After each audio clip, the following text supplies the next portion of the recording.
পড়ছিলাম মাটির পিঞ্জর, কলমে নুরাইশা মাহানুর, পর্ব সংখ্যা 17। আপনার সাহসটা প্রয়োজনে সীমা ছাড়িয়ে যাচ্ছে ইস্তিহাদ ভাই। সাইফের কপালের ভাঁজ গাঢ় হয়ে উঠল। জামাইকে ভাই বলে কে ডাকে? কণ্ঠে লুকোনো অভিমান মিশিয়ে গাঢ় স্বরে বলল, আমি আপনার ভাই নই তো কি? জামাই বলতে পারেন না? এক মুহূর্তে থেমে রইল দৃষ্টি। লোকটার দুঃসাহস নেহাতে সীমা ছাড়াচ্ছে। সে সামান্য এগিয়ে এলো সাইফের কাছটায়। সে অদ্ভুত নৈশব্দের ভারে সিটিয়ে উঠে অজান্তেই এক কদম পেছালো সাইফ। গলায় শুষ্কতা, বুকের ভেতরে হঠাৎ ঠেলে ওঠা এক অচেনা গুঞ্জন। শেখ সাহেব, আপনার মস্তিষ্কে একটা স্নায়ু বিচ্যুতি ঘটেছে, অর্থাৎ আপনার মাথার একটা তার ছিঁড়ে গেছে। এটা জানেন তো? হ্যাঁ জানি। নিস্তরঙ্গ স্বর, নিঃসংকোচ স্বীকারোক্তি। সাইফের উত্তর শুনে চোখ বিস্ময়ে ঝিরে কষল দৃষ্টির। ভাষাহীন হয়ে দাঁড়িয়ে রইল কিছুক্ষণ।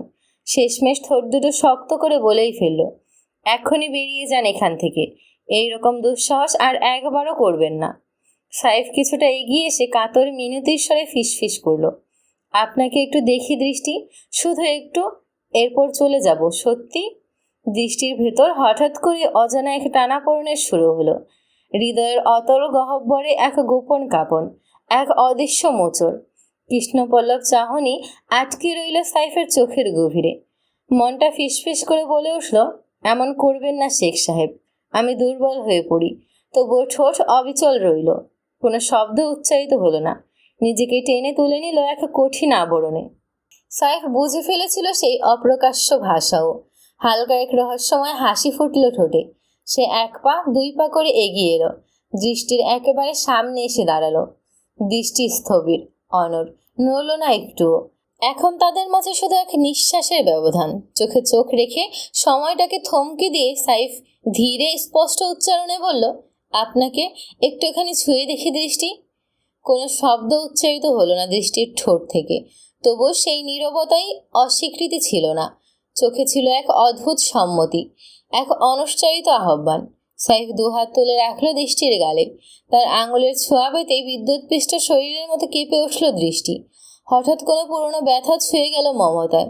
সাইফ কণ্ঠে বিস্ময় মেশানো যন্ত্রণার রেখা টেনে বলল, আর কতদিন এভাবে নিজেকে কষ্ট দেবেন? আপনার কি ধারণা আপনি আমার কাছে এলেই আমি বেদনাহত হব, কষ্ট পাব?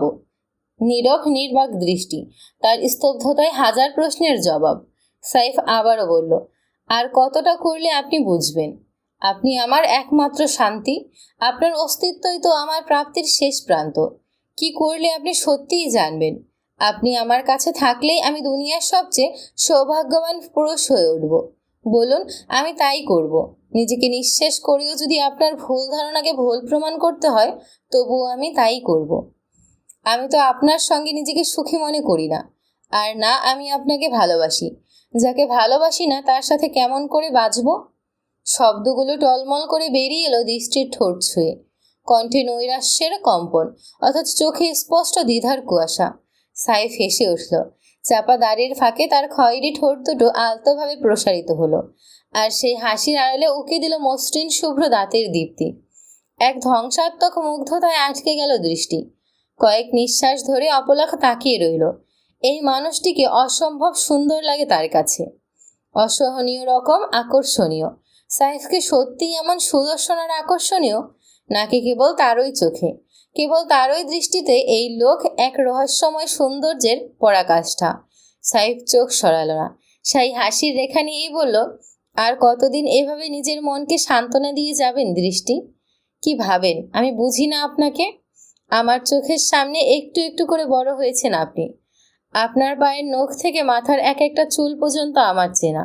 আর আপনি আপনি আমার মুখোমুখি দাঁড়িয়ে কথাগুলো বলছেন। আপনি কি সত্যিই ভাবছেন আমি এতটাই অচেনা? এই যে আপনার প্রতিটি অস্বীকারের ভেতরে লুকানো স্বীকারোক্তি আমি টের পাই না? আপনি ভুল ভাবছেন। আমি কষ্টে ভেঙে পড়ব বলেই তো আপনি দূরে সরে থাকেন। এটাই কি আমার প্রতি আপনার ভালোবাসা নয় দৃষ্টি? কথাগুলো ধীরে গলে পড়ল সাইফের ঠোঁট থেকে। মুখোমুখি দাঁড়িয়ে থাকা দৃষ্টির চোখে চোখ রেখে একটা দীর্ঘ নিঃশ্বাসের মতো ঢোক গিলে ফেলল দৃষ্টি। না না, কিছু নয়। কোনো টান, কোনো টুকরো অনুভব নেই তার ভেতরে। একা একা সে ভালো আছে। অন্তত নিজেকে তো সে এমন বুঝিয়ে এসেছে এতদিন। আপনার প্রতি আমার কোনো ভালোবাসা নেই, কারো প্রতিই নেই। আমি একাই যথেষ্ট। আমার জীবনে আমি একাই বাঁচতে চাই, চিরকাল একাই থাকবো। এক একটা শব্দ নিজের বুকেই গেঁথে নিচ্ছিল সে। সাইফ কিছু বলল না। চোখে এক বিন্দু ওলট পালট না এনেই নীরবে আরো একটু এগিয়ে এলো। তার ঠোঁট গিয়ে থামলো দৃষ্টির নাকের ডগায়। একটা আলতো চুমু খেলো সেথায়। এরপর আরেকটা, একটার পর একটা, চোখের পাতায়, কপালে, গালের রেখায়। পর মুহূর্তেই দৃষ্টির মুখাবয়ব স্নিগ্ধ প্রেমের পবিত্র জলোচ্ছবিতে পরিণত হলো। স্থির হয়ে গেল দৃষ্টি। তার সমস্ত শরীর নিথর নিস্পন্দন। অদ্ভুত এক আবেশে চোখ বুজে ফেলল সে। অশ্রুর দুটি কণা রুদ্ধ কণ্ঠের ভাষা হয়ে গড়িয়ে পড়ল গাল বেয়ে। কিন্তু তা নিচে পড়ার আগেই সেগুলো স্নেহ ভরে ঠোঁটে চেপে শুষে নিল সাইফ। তারপর দৃষ্টির অনিশ্চিত হাত সাইফের পাঞ্জাবির কোনো মুঠোবন্দি করে ধরল। সে জানে না সে কি করছে, কি চায়, কোথায় দাঁড়িয়ে আছে। সাইফ ধীরে মাথা সরিয়ে নিয়ে নিজের হাত দুটি তুলে আনলো।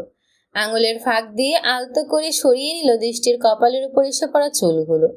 তারপর সযত্নে কানের পাশে গুজে দিল। আমি আপনাকে জোর করব না দৃষ্টি।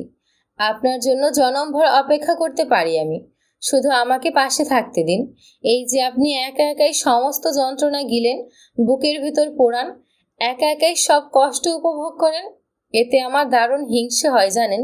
এই দৃশ্য, এই নীরবতা আমাকে জ্বালিয়ে পুড়িয়ে শেষ করে দেয়। আপনার কষ্টের ভাগ আমিও চাই দৃষ্টি, তবে বিনামূল্যে নয়।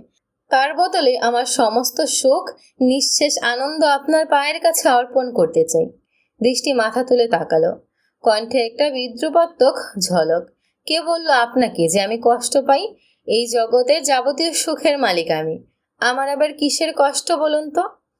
সাইফ একটু ঝুঁকিয়ে এসে ফিসফিস করে বলল, একটু জড়িয়ে ধরি আপনাকে। আবারও থমকে গেল দৃষ্টি। আজ কি হয়ে গেছে লোকটার? সাইফ তো এমন নয়, কখনোই এমন নয়। তবু না বলতে পারছে না দৃষ্টি। মস্তিষ্ক থেকে 100 বার বলছে, ঠেলে দাও, সরিয়ে দাও, কিন্তু হৃদয় তার একবারও সে আদেশ মানল না। বারবার একটা প্রশ্ন এসে গুঁতো দিতে লাগলো, স্ত্রী হয়ে এইটুকুনো আবদার কি সে পূরণে অক্ষম? দৃষ্টির চোখ বন্ধ করে নিল। আর সেই চুপচাপ সম্মতির ভাষা বুঝেই সাইফ দুহাতে আগলে নিল তাকে। বুকে জড়িয়ে নিল তার প্রিয়তমাকে। সেই বুকের গভীরে মুখ লুকিয়ে ফুপিয়ে উঠল দৃষ্টি। নতমুখী কান্নায় ভিজে গেল সাইফের বুকের কাছের পাঞ্জাবিটুকু। আশ্চর্য, দৃষ্টি ভাবতেই পারছে না সে আবার কবে থেকে এতটা ভাঙর আর দুর্বল হয়ে উঠেছে। সাইফের চোখেও বোধ হয় দুফোঁটা অশ্রু ঠিকরে পড়ছিল। তবে সাইফ তা মেনে নিল না। পুরুষ তো কাঁদে না, অন্তত সমাজের চোখে কাঁদা তাদের সাজে না। কয়েক মুহূর্ত নিঃশ্বাস থামা সেই নীরবতায় দাঁড়িয়ে থাকলো দুজন। দৃষ্টি সাইফের বুকের গভীরে মুখ লুকিয়ে রেখেছিল। কিন্তু হঠাৎ মনে পড়ল নিজের সযত্নে গড়ে তোলা প্রাচীর। মাথা তুলল সে। দু চোখ জলে টলমল, তবু গম্ভীর। সাইফের বুকে একটা হালকা ধাক্কা দিয়ে সরিয়ে দিল। পেছন থেকে এক ধাপ এগিয়ে গিয়ে দাঁড়ালো সে। তারপর হাত দিয়ে তাড়াতাড়ি চোখ মুছে ফেলল, যেন কান্না বলে কিছু কখনো ছিলই না। তারপর সে অচেনা কাঁপা কাঁপা কণ্ঠের বদলে চেনা কঠোর স্বর ছুড়ে দিল সাইফের দিকে, এখনই বের হন এইখান থেকে, নইলে সবাইকে ডেকে এনে এমন এক দোলাই দেব, আমিও স্মৃতি থেকে মুছে যাব আপনার। সাইফ হালকা হেসে বলল, গিরগিটিও এত দ্রুত রং পাল্টানোর ক্ষমতা নেই আপনার যা আছে। এক্সকিউজ মি, আমি গিরগিটি? 1 মিনিট দাঁড়ান শেখ সাহেব, এখন আপনাকে আমার আসল রং দেখাই। চোখ দুটো চকচক করে উঠল দৃষ্টির। পাশের দরজার কোল ঘেঁষে রাখা মোটা লাঠিটা হঠাৎ চোখে পড়তেই সে হুড়মুড়িয়ে গিয়ে সেটা তুলে নিল হাতে। মুহূর্তেই সেই কোমল মুখ থেকে মুছে গেল আবেগের ছাপ। চোখে এক দৃষ্টে ঝলসে উঠল বিদ্যুৎ। বের হবেন নাকি পিটিয়ে বার করবো আপনাকে? সাইফ চোখের পলকে পরিস্থিতির মর্ম বুঝে ফেলল। লাঠির হুমকি একেবারে নিছক নাটক নয়। এই রমণী সত্যিই কিছু করে ফেলতে পারে। নিজের একটুখানি দুর্বলতা প্রকাশ করে দিয়েছে, সেটা ঢাকার জন্য হলেও আজ সাইফের হাড্ডি ভাঙতে পারে। তাই একটু দূরে সরে গিয়ে আত্মরক্ষার চেষ্টা করলো সাইফ। ঠিক তখনই দরজায় হালকা কড়া নাড়ার শব্দ। সেই শব্দের ফাঁক গলে বাহির থেকে ভেসে এলো ইমনের চাপা গোলা। ভাই, বাকি রোমান্স পরে কইরেন, এখন তাড়াতাড়ি বের হন, ধরা পড়লে ইজ্জতের দফা রফা হয়ে যাবে। সাইফের মুখে এক পশলা আতঙ্ক, এক ফোঁটা লজ্জা। আর ঠিক তখনই দৃষ্টি রক্তচক্ষু নিয়ে এগিয়ে এলো, হাতে মোটা লাঠি। লাঠির ভয়ে হালকা ঘাম নামলো তার কপাল বেয়ে। আর কাছে না ভেবেই সাইফ ছিটকিনি খুলে হুড়মুড় করে বেরিয়ে গেল। বাইরে দাঁড়িয়ে থাকা ইমনের উপর গিয়ে হুমড়ি খেয়ে পড়ল সে। ইমন হতবাক। যার নামে পুরো পাড়া কাঁপে, সেই সাইফ কিনা নিজের বউয়ের কাছ থেকে লাঠির ভয়ে পালাচ্ছে। এই দেখে ইমন চোখ কুঁচকে বলেই ফেলল, এ যে দেখি বাঘ নয় ভাই, ঘরে ঢুকলেই বিড়াল। তখন দৃষ্টির মাথায় আঁচল টেনে গম্ভীর মুখে সামনে এসে দরজার সামনে দাঁড়ালো। চোখে লেলিহান অগ্নি। আর যদি আপনাদের দুজনকে এই বাড়ির আশেপাশেও দেখি, লোক ভাড়া করে মাইর খাওয়াবো। তা দেখি ইমন ফিসফিস করে বলে উঠল, ইস ভাই, আপনার কপাল খারাপ। সাইফ ইমনের ফিসফিসানির মাঝে ঘরের অন্ধকার ফোরে পায়ের ধাক্কায় হেঁটে এলো আরেক বিপর্যয়। মরিয়ম। ঘুমে ঢুলুমুলো চোখ, এলোমেলো চুল, আধা খোলা মুখে হাই তুলে সে বেরিয়ে এলো করিডোরে। তা দেখেই দুজনে থম মেরে গেল। দূরে থেকেই তাদের ফিসফিস আওয়াজে হঠাৎ করে মরিয়মের ঘুম ছুটে গেল। চোখ কুঁচকে তাকালো সামনের দৃশ্যের দিকে। ধোঁয়াশার ভেতর ঝাপসা দুই অবয়ব। মরিয়ম হঠাৎ দু চোখ বিস্ফোরিত করে চিৎকার করে উঠল, চোর, চোর, চোর। তার চিৎকার বাড়ির গায়ে ভূকম্প নামলো। দৃষ্টির মুখও ফ্যাকাশে। মরিয়মের গগনবিদারী চিৎকারে নিজেই কিছুক্ষণের জন্য বোকা বনে গেল। ইমন কিছু না বোঝায় আগে ভাগে ছুটে পালিয়ে গেল। সাইফও দৌড় দিতে গিয়েছিল, কিন্তু থেমে গেল হঠাৎ। একবার ফিরে তাকালো দৃষ্টির দিকে। হুট করে আনমনা হতভম্ব দৃষ্টির গালে বসিয়ে দিল এক চুমো। তারপর এক ঝলক হাসি দিয়ে মুহূর্তে উধাও। দৃষ্টি তাকিয়ে রইল স্থির হয়ে। হতভম্ব, বাকরুদ্ধ, হতাশা আর আশ্চর্যের এক বিশ্রী সংমিশ্রণে। মনে মনে বলতে লাগলো, এই লোককে পরেকবার হাতের কাছে ফেলে মাথাটাই কেটে ফেলবো। মরিয়মের হাঁক ডাকে পুরো বাড়ি গম গম হয়ে উঠল। গেটের কাছে দাঁড়িয়েছিল ঈশিতা। তার মুখভঙ্গি অতিরিক্ত স্বাভাবিক, কারণ ভালো করেই জানে সে এই মাঝরাতে দৌড়ঝাঁপের আসল রহস্য। মূলত এই রাত্রিকালীন অভিযানে সহায়ক হয়ে ওঠার কৃতিত্ব তারই। চুপিসারে সাইফ আর ইমনকে ঢুকতে দিয়েছিল সে। আর যখন সে নিজে না থাকে, তখন সাইফের জন্য গেটের এক্সট্রা চাবিটাও সযত্নে রেখে দেয়। সাইফ ইমন যখন মরিয়মের চিৎকারে বের হয়ে আসছিল, তখন ঈশিতা তাদের দ্রুত গেটের বাইরে পাঠিয়ে দিল। তারপর গেট লাগিয়ে নিজেও কিছুই জানে না এমন ভান করে ছুটতে লাগলো। এদিকে মরিয়ম এখনো উত্তাল। চোর, আমি নিজের চোখে চোর দেখেছি। দৃষ্টি আম্মার ঘরের সামনে দাঁড়ায় আসছিল। দৃষ্টি একটু এগিয়ে এসে বলল, কি হইছে খালা, এমন গলা ছিঁড়ে ফেলতেছো কেন? মরিয়ম হাঁপাতে হাঁপাতে বলল, দৃষ্টি আম্মা, তোমার ঘরের সামনে দাঁড়ায় আসছিল দুইজন মানুষ, আমি নিজ চোখে দেখেছি। চোর, নিশ্চিত চোর। দৃষ্টি আরেকটু সামনে এলো, মুখভঙ্গি একেবারে নিরুত্তাপ। কই চোর? আমি তো কাউকে দেখিনি। ঘরের বাইরে একটু শব্দ শুনে বের হয়েছিলাম, কিছুই তো পাইনি। মরিয়ম চোখ কুঁচকে তাকালো দৃষ্টির দিকে। সন্দেহে ঠোঁট চেপে ধরল, কিন্তু আমি দেখছি, সত্যি বলতাছি। উজান ছুটে এলো পূর্ব দিকের করিডোর ধরে, যেহেতু তার কক্ষই সবচেয়ে নিকটবর্তী। নিঃশ্বাসে তারা, কণ্ঠে উদ্বেগের কম্পন। কি হয়েছে খালা, কোথায় চোর? মরিয়ম কাঁপা কাঁপা গলায় বলে উঠল, আমি নিজ চোখে দেখলাম উজান বাবা, এইখানেই ছিল চোর। এখন কোথায় গেল আল্লাহই জানে। চেহারা দেখেছো তুমি? মরিয়ম হঠাৎ একটু দ্বিধায় পড়ে গেল। ঝাপসা দেখেছে ঠিকঠাক, মুখ মনে নেই। তবে ঘটনাটা যে ঘটেছে তাতে সন্দেহ নেই। তার ঠিক পর মুহূর্তেই ঈশিতা উঠে এলো সিঁড়ি ভেঙে। কোথায় চোর? সবকিছু তো নিখুঁত অবস্থায় আছে। দরজা, জানালা, গেট সবে তালা আটা। আমি নিজেই যাচাই করে এলাম। এখন তো মনে হয় চোর হয়তো মেঘ ছুঁয়ে আকাশ পথে গেছে। ঈশিতার কথার মাঝে দৃষ্টি তাকালো তার চোখের গভীরে। শব্দের পেছনে যে ইঙ্গিত তাতে স্পষ্ট, নাটকের সুতা বোনা হয়েছে এখান থেকে। ঈশিতা হঠাৎই এক চোখ টিপে দিল দৃষ্টির দিকে তাকিয়ে।